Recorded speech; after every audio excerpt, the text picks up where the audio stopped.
Okay, hello again.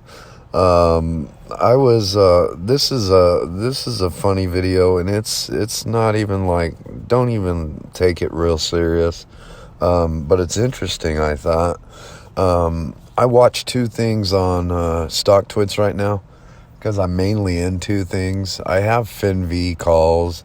I'm just hooked on buying calls on FinV, even though they expire worthless every time. I don't know what's wrong.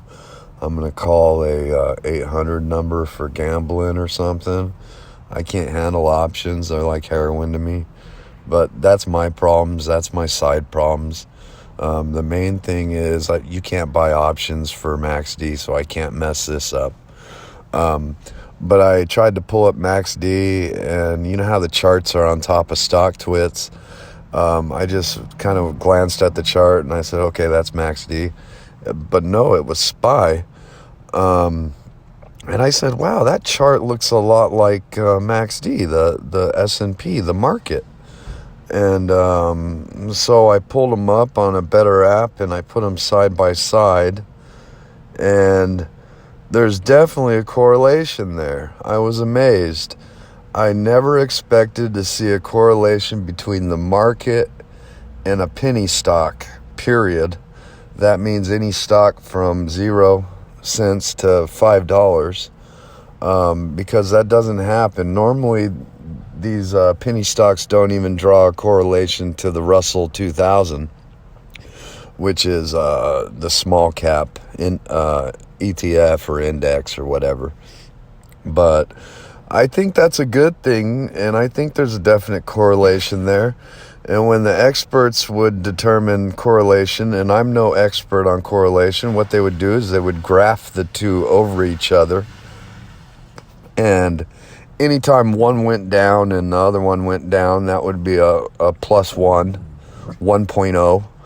Anytime like one went up and the other went down, that would be a 0.00. That'd be no correlation. And then by the time they got to the end of the graph, they would start at the beginning of the day like I did. They would determine how many were in conflict moves between the two and how many were compatible or in the same direction.